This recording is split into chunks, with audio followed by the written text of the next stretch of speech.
আসসালামু আলাইকুম। প্রিয় দর্শক, অন্য মঞ্চের আলাপচারিতায় আপনাদের সকলকে আমন্ত্রণ জানাচ্ছি। জিনিসটা হয়েছে কেন জানি মনে হচ্ছে একটা রিমোট কন্ট্রোল দ্বারা আন্দোলনটা করানো হয়েছিল, যেখানে রাজনৈতিক দলগুলোকে নেতৃত্ব দিতে দেওয়া হয় নাই।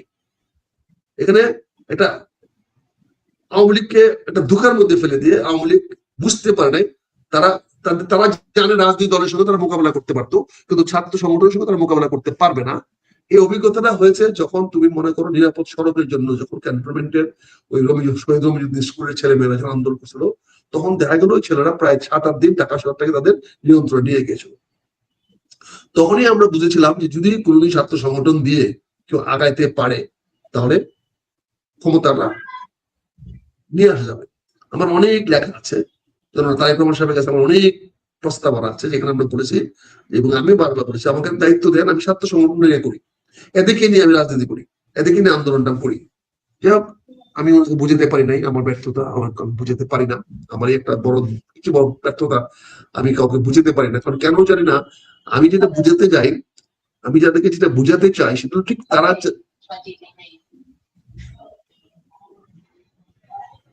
তারা যেটা বুঝাতে চায়, তারা যেটা বুঝে আমি ঠিক তার বিপরীতে বলি। তারা যে বুদ্ধি বিবেচনা নিয়ে কথা বলে আমি ঠিক তার বিপরীতে কথা বলি, বলছি এইভাবে না, আপনাকে এইভাবে চলা দরকার। ফলে হয় কি, আমার তো তাৎক্ষণিক ভাবে আমি কাউকে আমার কথাটা শোনাতে পারি না, যা মেনে আমার দুঃখ নাই। আমি গত 40 বছরে আমার রাজনৈতিক সংগ্রামে আমি এগুলো বলে গেছি, বলে আসছি, আগামী দিনেও বলে আসবো। কাজে এখন বৈষম্য বলে এখন কিছু নাই, এখন সে আবার আমরা পুরোনো খেলায় চলে গেছি। আমাকে আমারটা চাই, আমি আমার অবস্থানটা চাই, আমি আমার অবস্থান ধরে রাখতে চাই, আমাকে দিতে হবে। আমি পদ চাই, আমি পদবি চাই, আমি অর্থ চাই, আমি বৃত্ত চাই, আমার কথা আপনাকে শুনতে হবে, আমার কথা রাখতে হবে। এই ধরনের ইগোইস্টিক মনোভাব আমাদের মধ্যে এখন উঠে পড়েছে। এখন তুমি দেখবা যে কোনো ছাত্র বা যুবকরা কারো কথা শুনতে বাধ্য না, শুনে না, শুনতে চায় না, তারা চাপিয়ে দিতে চায়। তারা সবকিছু আমাদের উপরে চাপিয়ে দিতে চায়, পরদম চাপিয়ে দিতে চায়। তারা মনে করে তারা সর্বজ্ঞানে করি, তারা সবকিছু বুঝে, তারা সব ভালো জানে। এই একটা ট্রানজিশন পিরিয়ড আমরা যাচ্ছি। এই পিরিয়ডটা লঙ্গার করবে কিনা, কমে যাবে কিনা, সেটা নির্ভর করে বর্তমান সরকারের সফলতার উপরে। এই সরকার যদি সফল না হয়, আল্লাহ না করুক সফল না হয়, তাহলে বাংলাদেশে আগামীতে রাজনীতি করা কঠিন হয়ে যাবে। কেউ রাজনীতি করতে পারবে না, কোনো শাসন ব্যবস্থা বাংলাদেশে টিকবে না। এই শাসন ব্যবস্থা বাংলাদেশে না টিকে, তাহলে যে বিশৃঙ্খলা সৃষ্টি হবে, যে অরাজকতা সৃষ্টি হবে, যার ফলে বাংলাদেশে সম্পদের প্রচন্ড অভাব দেখা দিবে। সেখানে বিদ্যুৎ থাকবে না, পানি থাকবে না, তেল থাকবে না, খাদ্য থাকবে না, রাস্তাঘাটে শৃঙ্খলা থাকবে না, মানুষের জীবনে নিরাপত্তা থাকবে না। এরকম একটা অবস্থার দিকে আমরা আস্তে আস্তে যাচ্ছি। কারণ এখন শাসন বলে কোনো জিনিস নাই, আমরা শাসন করতে কাউকে পারছি না। আমরা কেন জানি না শুধু সময়টা পার করার চেষ্টা করছি, কেন জানি না আমরা যে কোনো ভাবে হোক যে আমরা আমাদের কাজটা করে হচ্ছে। একটা বিষয় আমি তোমার মাধ্যমে আজকে প্রতিবাদ না করে পারছি না। বর্তমানে 2 জন সচিবকে, মানে সংস্থাপন সচিব বা কি জনপ্রশাসন সচিব বলে, জনপ্রশাসন এবং ক্যাবিনেট সচিব, ওনারা ইতিমধ্যে চুক্তিভিত্তিক ছিলেন। ওনাদের চুক্তি আবার 1 বছর বাড়ানো হয়েছে।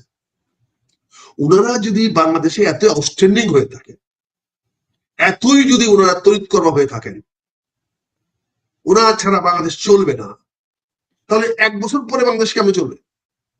1 বছর পরে কি হবে? তাহলে তাদেরকে আজীবন করে দেন, তাদের পদটাকে, তারা আজীবন থাকো। আর না হলে আপনি যে এটা পদটা আটকে দিলেন, যার জেনুইনলি ক্যাবিনেট সেক্রেটারি হওয়ার কথা ছিল, যার চাকরির যোগ্যতার বলে জনপ্রশাসন সচিব হওয়ার কথা ছিল, তাকে তো আপনি বঞ্চিত করলেন। তাহলে বৈষম্য আন্দোলনটা কেন করলাম আমরা? তাহলে এই বৈষম্য কেন করা হলো? ক্যাবিনেট সচিবের চাকরি যদি আপনি চুক্তি ভিত্তিক দেন, তাহলে যে সচিবটা এতদিন চাকরি করে প্রমোশন পেয়ে সে ক্যাবিনেট সচিব হওয়ার জন্য আপ্রাণ চেষ্টা করে আসছে, তাকে কেন আপনি ডিপ্লয় করবেন? কি অধিকার আপনি আছে? আপনি কোন নৈতিকতা বলে আপনি কাজটা করলেন? এবং রাজনীতিবিদ আমরা এরকম হয়ে গেছি যে আমরা এখন কথা বলতে পারি। রাজনীতি নিয়ে, রাজনীতি মানে হলো ব্রিজ কালভার্ট, রাজনীতি মানে হলো আমার এখানে ওই এটা করে দিবেন, আমাকে এই পদ দিবেন। রাজনীতিটা হচ্ছে আমাদের কাছে মানে একটা জাস্ট 1 মিনিট।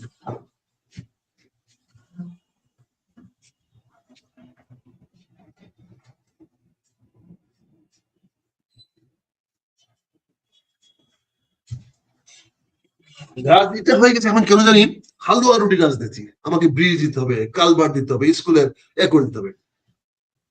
এই যে মনে মনে ভাগ বাটোয়ারা রাজনীতি। আজকে তুমি বলো যে এই দুইটা সচিবকে দিয়ে আপনি কি মেসেজ দিলেন? এই দুইটা সচিব কি শেখ হাসিনার আমলে প্রমোশন পায় নাই? তারা কি ডিপ্টি সেক্রেটারি, জয়েন্ট সেক্রেটারি হয় নাই? জয়েন্ট সেক্রেটারি সচিব হয় নাই? তারা কি শেখ হাসিনার আমলে পায় নাই? তাদের চেয়ে আরো চৌকস ছিল বলে, আরো চৌকস সচিব ছিল বলে এরা ওই পদ যেতে পারে নাই। এখন ওই পদগুলো খালি হয়ে যাওয়ার পরে গাদা হয়ে গেছে এখন বড় তাজা ঘোড়া। অদ্ভুত। চিন্তা করেন আমার প্রশাসনের পর্যায়টা কোথায় নামে নিয়ে আসলো। পরবর্তী ধাপের যে চৌকস অফিসার গুলো আছে, পরবর্তী ধাপের যারা স্মার্ট অফিসার গুলো আছে, তাদের পদ বন্ধ করে দিলেন এই দুইজনের জন্য। পুরা জিনিসটাকে আপনি করে দিলেন। তাদের চেয়ে অনেক চৌকস অফিসার নিচে আছে, তারা আজকে হারিয়ে যাবে। এইটা তো মেধার মূল্যায়ন হলো না, এটা নিয়ে কেউ প্রতিবাদ করলো না। আমার তো মনে হয় আমার উচিত ছিল সমস্ত বিরোধী দল থেকে প্রতিবাদ করা, না তুমি চুক্তিভিত্তিক সচিব নিয়োগ করতে পারবে না, কারণ এটা অন্য অধিকার তুমি হস্তক্ষেপ করছো, অন্য যোগ্য ব্যক্তিদের অধিকার হস্তক্ষেপ করছো, যারা পরবর্তী ধাপে যোগ্য হচ্ছে তাদের অধিকার করছো। আর যদি মনে করো না এই সচিবদের দরকার আছে, তাহলে তাদের বয়স তুমি 59 থেকে 61 করো, 62 করো, তোমরা 65 করো। এটা কোন ধরনের খেলা রে ভাই? তুমি দুজন সচিবের একদিন আগে একদিনে দিনে দিনে তুমি তাকে এক্সটেন্ড করে দিলে, মানে মনে হচ্ছে দেশটা হলো মানে নিজেদের একটা কোম্পানি। মানে যাই খুশি করলাম, যেটা মনে খুশি করলাম, যেটা মানে করলাম। এইগুলা বন্ধ করতে হবে। আমরা বলছিলাম সকল অফিসারদের রিকনসিলেশন দেন, এক্সকিউজ পার্ডন করেন, তাদের কাজে লাগবে। অনেক ভালো ভালো সচিব ছিল যারা এখনো যেমন ওবিডিয়েন্ট, তাহলে এখন যারা ওবিডিয়েন্ট তাহলে আগামী দিনে তারা তো চাকরি চলে যাবে। কোথাও না করে যদি আসলে 1 বছর বা 2 বছরের মাথায় সরকার পরিবর্তন হয়, তখন আবার তো এই সচিবগুলো সব আবার জেলে যাবে, আবার সচিবগুলোর চাকরি চলে যাবে। লয়ালিটি লয়ালিটি লয়ালিটি, যে কোনো সরকারের প্রতি লয়ালিটি দেখানো এটা তাদের দায়িত্ব, তাদের কর্তব্য। এই বিষয়গুলো আমাদের দেখা দরকার। মাননীয় প্রধানমন্ত্রী আপনাদের শিক্ষার ব্যাপারে মেয়েদেরকে অনার্স পর্যন্ত ফ্রি করে দিয়েছেন, কিন্তু মাননীয় প্রধানমন্ত্রী এই জিনিসটা খবর রাখেন যে প্রতিটি বাচ্চাদেরকে স্কুলে পরীক্ষার ফি দিতে হয়, রেজিস্ট্রেশন ফি দিতে হয়, বোর্ডের টাকা দিতে হয়, পরীক্ষার সময় 4-5 হাজার টাকা করে দিতে হয়। এই টাকাটা কে দিবে? আপনি ফ্রি করে দিলেন, অন কলেজ তো তার কাছে টাকা নিতে পারবে না, তাহলে তার যে পরীক্ষার ফি বোর্ডে দিতে হবে, এটা একটা করতে আসবে। মানে প্রধানমন্ত্রী বলেন অবেতনিক নিয়ে যাবেন, বেতন কয় টাকা? বেতন দিয়ে তো স্কুল কলেজ চলবে না। আপনি এই টাকাগুলা যে মেয়েদেরকে দিচ্ছেন, মানে অনার্স পর্যন্ত পড়াবেন, তাহলে তাদের পরীক্ষার ফি এইগুলা কে দিবে? পুরো জিনিসটা কেন জানি মনে হচ্ছে কেমন অনভিজ্ঞ ব্যক্তিদের হাতে রাষ্ট্র চলে গেছে, যারা টোটাল চিন্তা করতে পারে না, এরকম রাস্তা চলে গেছে। তবে এখানে আজকে একটা ভালো সিদ্ধান্ত নিয়েছেন, আমি অত্যন্ত সাধুবাদ জানাই। এটা নিয়ে আমাদের অনেক লেখালেখি আছে যে আপনি এপ্রিল মাস থেকে, বৈশাখ মাস থেকে আপনি অর্থবর্ষ শুরু করছেন। এটার জন্য আমি প্রাণ ঢালা অভিনন্দন জানাচ্ছি মাননীয় প্রধানমন্ত্রীকে এবং মন্ত্রী পরিষদকে। এটা অনেক দিনের দাবি ছিল আমাদের, অনেক দিন, এবং আমার ব্যক্তিগত লেখাও আছে এটার উপরে, আমার সংসদের প্রস্তাব আছে এটার উপরে, যে আমাদের অর্থ বছরটা পরিবর্তন করা হোক। আমি যখন ফাইন্যান্স কমিটির মেম্বার ছিলাম তখন আমরা বলেছি যে এটা বর্ষাকালীন সময় আমাদের ক্ষতি হয়। এক্স্যাক্টলি যে সমস্ত কথাগুলো আজকে বলছে আমার লেখার মধ্যে, ওইটা দেখা যাচ্ছে 25 বছর আগে। আজকে ধন্যবাদ জানাই তারেক রহমান সাহেবকে যে তিনি একটা সিদ্ধান্ত নিয়েছেন, অত্যন্ত সুন্দর সিদ্ধান্ত নিয়েছেন, সেই সিদ্ধান্তের সাধুবাদ জানাই। এখন আসি তোমার মূল বিষয়ে, যেটা তুমি নিয়ে চিন্তিত। আমার কথা পরিষ্কার স্পষ্ট, তারেক রহমান সাহেবের ভারতে না গেলে বাংলাদেশের মানুষের একটি অংশের মানুষ খুশি হবে, এই অংশটি যদি আবার পাকিস্তানে যায় আরো খুশি হবে। কিন্তু সেটা কি বাংলাদেশের মানুষের ভালো হবে? সেটা কি বাংলাদেশের কল্যাণ বয়ে আনবে? এটা বোকাও তো বুঝে। ভারত আমাদের তুলনায় অনেক বড়, প্রতিটি মানুষের ব্যক্তিগত একটা আক্রোশ থাকে তার চেয়ে যে বড় তার প্রতি ঘৃণা প্রকাশ করা। প্রতিটি মানুষ মনে করে আমার চেয়ে যে বড় সে আমার প্রতি আচরণ করছে না, আমার প্রতি সঠিক আচরণ করছে না। এটা আমাদের প্রতিটি মানুষের একটা তোমার বসকে তুমি পছন্দ করো, লাইক করো না, ভালোবাসা হয় না। তোমার পাশের বাড়ি বড় লোকের সঙ্গে তোমার সম্পর্ক হয় না, মনে হয় কেন যেন এটা আমার সম্পর্ক হয় না। আমার পাশের বাড়ি প্রতিপত্তিশালীর প্রমোশন, যেমন আমি কোনো চেয়ারম্যান মেম্বার এমপি টেমপি মন্ত্রীর দাঁড় দাঁড়ি না, যাই না এখন। কেন? আমি যখন আগে এমপি ছিলাম তখন সারাদিন এমপি নিয়ে ঘুরছি, মন্ত্রী থেকে দাওয়াত দিছি, খাওয়াইছি। এখন মন্ত্রীদের বাড়ি কাজ দিয়েও যাই না, এমপিদের কাজ দিয়েও যাই না, কারণ ওরা বড় হয়ে গেছে আমার চেয়ে। আমার কেমন হিংসা হিংসা লাগে, আমার মধ্যে কেমন যেন একটা ভাব লাগে যে ওর বাড়িতে বড় হয়ে গেছে। এক্স্যাক্টলি এই বাংলাদেশের মানুষের মধ্যে এই মানুষদের কাজ করতেছে। ইন্ডিয়া, ওরে বাবারে, ইন্ডিয়া বলে এটা করছে না, ইন্ডিয়া বলে এটা করছে না, ইন্ডিয়া বলে এটা করছে না। আরে বাবা, ইন্ডিয়া বলে এটা করছে না, ওইটা করছে না, এই করছে না, সেই করছে না। আজ পর্যন্ত তুমি ইন্ডিয়ার সঙ্গে 1 to 1 বসছো? আমি তো ভারতের 3টা প্রধানমন্ত্রীর সঙ্গে আমি ডিবেট করেছি, মিটিং করেছি 1 to 1। কই আমাকে তো কনভিন্স করতে পারে নাই। আমি ভারতের প্রধানমন্ত্রী নরসিংহ রাওয়ের সঙ্গে কথা বলেছি, আমি ভারতের প্রধানমন্ত্রী অটল বিহারী বাজপেয়ীর সঙ্গে মিটিং করেছি, আমি ভারতের প্রধানমন্ত্রী আইকে গুজরাল সাহেবের সঙ্গে কথা বলেছি। কই তারা তো আমাকে কনভিন্স করতে পারে নাই, তারা তো আমার বাংলাদেশের বিষয়টা আমাকে চাপায় দিতে পারে নাই। আর আমাদের কতগুলো লোক আছে কথা বলতে পারি না, জানতে পারি না, সবকিছু ভদ্রতা সবকিছু মাইনে নিয়ে চলে আসি। বাংলাদেশের স্বার্থ আমরা কামাই করতে পারি না, এটা আমাদের ব্যর্থতা। আমি যদি ভারতের প্রতি বলি হই, তো ভারত কি আমার প্রতি বন্ধুত্বপূর্ণ থাকবে? আমি যদি সারাদিন ভারতে গালাগালি করি, আমার 12 কোটি, আমার 20 কোটি মানুষ দিয়ে ভারতে গালাগালি করবো, তো ভারতের 140 কোটি মানুষকে আমাকে চুমা দিবে? আমি যদি ভারত বিদ্বেষী হই, তাহলে ভারত কি বাংলাদেশ বিদ্বেষী হবে না? আমি ভারত বিদ্বেষী হলে ভারতে কি ফালানো যাবে বলেন? ভারত যদি আমাদের বিদ্বেষী হয়, আমরা তো চলতে পারবো না। সারাদিন যুদ্ধ লাগাই দেবে, সারাদিন বর্ডারে গন্ডল লাগাই দেবে। এই যে চিটাগাং হিল টেস্ট নিয়ে যাচ্ছে, চিটাগাং হিল টেস্ট কি হচ্ছে খবর রাখেন আপনারা কেউ? এখন জানেন পার্বত্য চট্টগ্রামে কি হচ্ছে? খবর রাখেন আপনারা কেউ? পার্বত্য চট্টগ্রাম, তার মধ্যে দিয়ে ওই রোহিঙ্গাদের নিয়ে কি হচ্ছে? এই যে কালকে একটা স্টেটমেন্ট দিয়েছে আমাদের পররাষ্ট্র মন্ত্রণালয়, কি বলছেন? খুব বড় করে ঘটা করে বলছেন যে মায়ানমারের পররাষ্ট্রমন্ত্রী বলেছেন তারা 3 লক্ষ রোহিঙ্গাবাসী নিয়ে যাবেন। কিন্তু 3 লক্ষ নিয়ে ওরা কি বলছে? যে রাখাইনের অবস্থার উন্নতি হইলে, উন্নতি হয়েছে তো বলে নাই, রাখাইনের অবস্থা উন্নতি হইলে তিনি 3 লাখ নিয়ে যাবেন। তাহলে বাকি 12 লাখ কি হবে? দুইটা জিনিস করলো, একটা 3 লাখকে রেকর্ড করে দিল, 3 লাখ রোহিঙ্গা নেবে। আপনি তো কথা বলেন 3 লাখে রাজি হবেন কেন? আপনি মালয়েশিয়ার কথা বা কারো 3 লাখ ফিগারে রাজি হলেন কেন? এখন রোহিঙ্গাদের পজিশন 3 লাখ, এখন মায়ানমার বলবে আমি 3 লক্ষ নিয়ে আসছি, ঠিক আছে আমি 3 লক্ষ আনার চেষ্টা করছি, অর্থাৎ 12 লক্ষ হারাই যাবে। কদিন পরে বলবো ওই 9 লক্ষ তোমার লোক, আমার লোক না।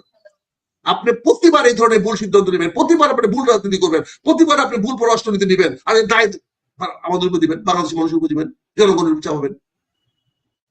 বাংলাদেশের উচিত হবে তার সকল লেবারের সঙ্গে সুসম্পর্ক রক্ষা করে চলা।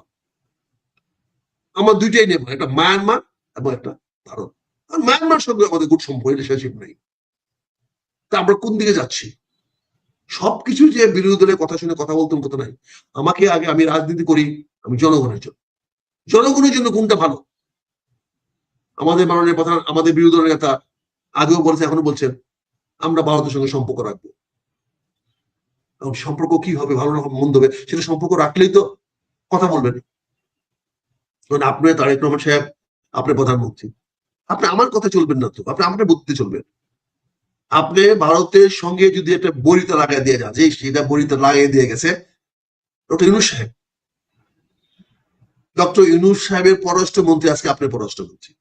ডক্টর ইউনূস সাহেব তখন কেন ভারতের সঙ্গে সুসম্পর্ক রাখলো না এই খলিল সাহেবের জন্য? এই খলিল সাহেব তো ভারতে গেছে 2 বার, খলিল সাহেব কেন ভারতে বারবার যায়? কাজে আমি আপনাদেরকে অনুরোধ করবো, তুমি যে ইস্যুটা এনেছো এটা শুধু জটিল হবে না,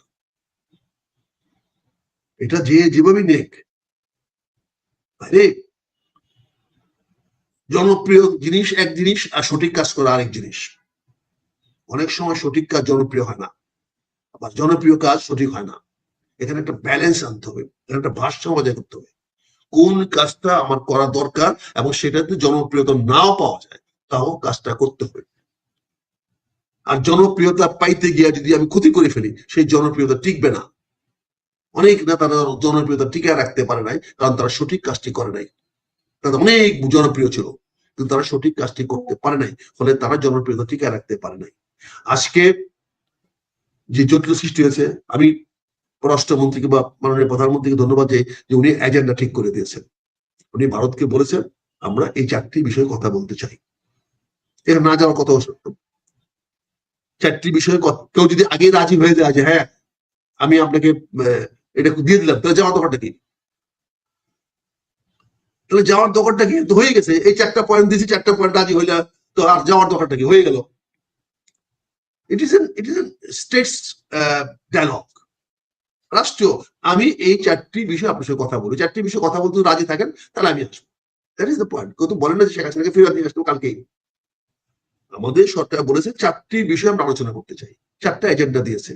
সেই 4টা এজেন্ডাতে যদি ভারত সরকার, মোদী সরকার বা মোদী সাহেব রাজি থাকেন, হ্যাঁ আসেন আমরা এই 4টি বিষয় নিয়ে আলোচনা করবো, আমিও প্রস্তুত আছি, ভেরি গুড, আমাদের মাননীয় প্রধানমন্ত্রী যাবেন, 4টি আলোচনা করবেন। এটা নিয়ে জনমতের, জনগণ কি চায় কি বলে সব ব্যাপারে জনমত নিতে হবে, কোনো মানে নাই। আপনি বাজেট করার সময় জনমত দিয়েছিলেন? আপনি এখন যে তেল গ্যাস দিতে পারছেন না, জনমত দিচ্ছেন? জনগণ তো চাচ্ছে এখন ক্ষমতা ছেড়ে দেন, জনগণ তো চাচ্ছে আজকে এক্ষুনি আপনি ক্ষমতা ছাড়েন, আপনি গ্যাস দিতে পারছেন না। ইতিমধ্যে তো স্লোগান উঠেছে তেল দিয়ে গ্যাস দিয়ে নালে গদি ছাইনা দেন। ঢাকার রাজপথে, চট্টগ্রাম রাজপথে তো ইতিমধ্যেই কথা উঠেছে, পরিষ্কার বলছে তেল দিয়ে গ্যাস দিয়ে নালে গদি ছাইনা দে। তাহলে আপনি গদি ছেড়ে দেন, তো জনগণ তো চাচ্ছে তেল দিয়ে গ্যাস দিয়ে। জনগণের কিছু একটা অংশ চাইবে, আপনি ভারতে যেতে পারবেন না। কিন্তু আমি মনে করি দেশ আপনার কাছে সবার আগে, জনগণের স্বার্থ সবার আগে। আপনি দেশের স্বার্থে, জনগণের স্বার্থে যেটা মনে করেন ভালো সেটা করা উচিত। এবং আমি মনে করি যে যাই কিছু বলুক না কেন, বাংলাদেশ সরকার ভারতে গিয়ে আলোচনা করা ছাড়া গত্যন্তর নেই। এতে বাংলাদেশ একঘরে হয়ে যাবে। পাকিস্তান বাংলাদেশে বাঁচাতে পারবে না, তুরস্ক বাংলাদেশে বাঁচাতে পারবে না। এখন সুলতানাত নাই যে সুলতানরা ইখতিয়ার মুক্ত খেলজি পাঠায় দেবে, এখনো এখানে নাই। এখন তাদের পীড়নক হইলে আমাদের লাভ হবে না। আর আমরা যদি এই বলে যাই, আমাদের লোক দুবাই যেতে পারবে না, আবুধাবি যেতে পারবে না। কারণ আমরা যদি এন্টি ইন্ডিয়ান হয়ে যাই, আবুধাবিতে আমার স্থান হবে না, সৌদি আরব আমাকে স্থান দেবে না। আমার চিন্তা করতে হবে। একই অবস্থা মালয়েশিয়াতে হবে। মালয়েশিয়ানরা মোর ইন্ডিয়ান ইনফ্লুয়েন্সড দেন আদার কান্ট্রি। একমাত্র পাকিস্তান, পাকিস্তান একটা ফেল স্টেট, একটা বাজে রাষ্ট্র। এই রাষ্ট্রের সঙ্গে কথা বলেন কেন? এই রাষ্ট্রের সঙ্গে কথা বলাই তো অপরাধ, এই রাষ্ট্রের সঙ্গে আলোচনা করাই তো অপরাধ। পাকিস্তানিরা বাংলাদেশের কোন মানুষের কোনো ভালো চায় না, কোনোদিন চায় না, অতীত চায় না, এখনো চায় না, ভবিষ্যতে চাবে না। তারা তাদের কোটারিতে স্বার্থ চায়। কাজে সেই পাকিস্তানের কথা চললে তো হবে না। আজকে পাকিস্তানিকে দিয়ে ইরানের বিরুদ্ধে লাগিয়ে দিয়েছে, আমেরিকানরা আজকে ইরানের বিরুদ্ধে পাকিস্তানকে ব্যবহার করতেছে। তুমি দেখো কি অবস্থা। কাজে আমাদের বন্ধু রাষ্ট্র সৌদি আরব, আমরা সৌদি আরবের সঙ্গে আমাদের ইসলামিক উম্মা কাজ করে, আমরা সৌদি আরবের সঙ্গে থাকতে চাই, আমরা সৌদি আরবের সিলসিলা থাকতে চাই, সেটা আমাদের ভালো হবে। আর ভারতের সঙ্গে আমরা বৈরী সম্পর্ক না রাখাতে ভালো হবে। বন্ধুত্ব আমি বলি না, না করতে চান করেন না, কিন্তু সম্পর্ক ওয়ার্কিং রিলেশনশিপ রাখতে হবে। এটা নিয়ে কাউকে বোঝানোর দরকার নাই। এটার জন্য যদি আপনি মনে করেন এটা গেলে ক্ষমতা চলে যাবে আপনার, তাহলে আমি মনে হয় না আপনি সঠিক সিদ্ধান্ত নিচ্ছেন বা সঠিক তথ্য আপনার কাছে আছে। হ্যাঁ, ভারতে গেলে একটি অংশ, একটি কিছু মানুষ একটা কথাবার্তা বলবে, কিন্তু কথা তো বলতেছে, আমরা তো বলতেছি বিভিন্ন জায়গায় বিভিন্ন বিষয়ে। আমরা কি সরকারকে ছাড় দিচ্ছি? সরকারের বিভিন্ন সমালোচনা করতেছি, কিন্তু সরকার যেন, আমি বিনীতভাবে বলবো, সরকার যেন এই ইয়ার মতো, ইউক্রেনের ওই জেলেনস্কির মতো যেন ফাঁদে পা না দেয়। রাশিয়া কিন্তু জেলেনস্কিকে ন্যাটো ফাঁদে পা দিয়ে, ন্যাটো বলেছিল তাদেরকে সাহায্য করবে, ন্যাটোভুক্ত করবে, করে জেলেনস্কিকে যুদ্ধে নামিয়ে দিয়েছে। দিন দিন জেলেনস্কি ধ্বংস হয়ে যাচ্ছে, এই যুদ্ধ লিঙ্গারি হচ্ছে। আর সবাই বলছে রাশিয়ার ক্ষতি হচ্ছে। রাশিয়ার গেইন কত হয়েছে হিসাব করেন নাই। সে গেইন থেকে ক্ষতি গিয়েও রাশিয়া যতটুকু অঞ্চল নিয়েছে, যে অঞ্চলগুলো নিয়েছে, ভেরি ভেরি রিসোর্সফুল এলাকা নিয়ে গেছে। বাংলাদেশের মতো খালি জায়গা না, সব খনিজ সম্পদ ভর্তি জায়গা, সেই জায়গাগুলো নিয়ে নিছে। ঠিক আছে, সেখানে এই যুদ্ধ তারা আরো 100 বছর চালাই গেল, কিছু আসে জায়গা তারা চালাবে, ক্ষতি হবে না। কিন্তু একইভাবে আজকে বাংলাদেশ যদি ভারতের সঙ্গে আমরা একটা মানে কি বলে অসম যুদ্ধে নেমে যাই, আমরা বাংলাদেশটাকে 3 ভাগে বিভক্ত করার ঝুঁকি নিতে হবে। ইতিমধ্যেই গাইবান্ধাতে রাম মন্দির সৃষ্টি করার একটা পায়তারা হচ্ছে, সেখান দিয়ে করে তারা একটা গন্ডগোল পাকাতে চায়। এই যে আমি নাটোর এলাকায় আসছি, আমি দেখতেছি কি অবস্থা। একইভাবে তারা পাবনা চট্টগ্রামে শুরু করেছে, সেখানেও তারা বিভিন্ন ধরনের সমস্যা সৃষ্টি করতেছে। এখানে জুমল্যান্ডের কথা বলা হচ্ছে, ওখানে আবার রাখাইনদের নিয়ে কথা বলা হচ্ছে, ওখানে আবার মানবতা করিডোর দেওয়ার আবার মাথা চাড়াতে উঠছে। আবার আমি পিটার হাসকে এখনো আবার দেখতেছি বাংলাদেশে ঘোরাঘুরি করতেছে। এখন ওই যে এলএনজি নিয়ে পিটার হাস এলএনজির দায়িত্ব নিয়ে আসছে, টার্মিনাল কিনতে নিয়ে আসছে, বাংলাদেশে এলএনজির জাহাজ বিক্রি করার পায়তারা করছে, যেখানে আমার কাছে গ্যাস দিয়ে আমি বিকল্প করতে পারি, যেখানে আমাদের আমরা গ্যাস ইম্পোর্ট করার কোনো দরকার নেই। যে টাকা দিয়ে আমরা গ্যাসের জাহাজ কিনবো, সেই টাকা দিয়ে আমরা নতুন গ্যাস ফিল্ড আবিষ্কার করতে পারি। নতুন ড্রিলিং করলে গ্যাস বেরিয়ে আসবে। বাংলাদেশের মধ্যে অনেক জায়গা আছে যেখানে এখনো টিউবওয়েল দিলে গ্যাস বেরিয়ে আসে, ড্রিলিং করলে গ্যাস বেরিয়ে আসবে। আর যেহেতু আমরা হিমালয়ের পাদদেশে আছি, আমাদের এখানে গ্যাস আছে, ছিদ্রি হলেই গ্যাস আসতে থাকবে। ইন্ডিয়ার থেকে আসবে গ্যাস, মেঘালয় থেকে আসবে গ্যাস, ত্রিপুরা গ্যাস নামবে আমাদের সেই হিসাব। আমরা শুধু এখানে বোরিং করলে হবে, সে বোরিং করতে দিচ্ছে না, সেইটা নিয়ে নেগোসিয়েট করেন, সেইটা নিয়ে আমেরিকার সঙ্গে কথা বলেন, আমেরিকা তেল কোম্পানিকে সুযোগ দেন।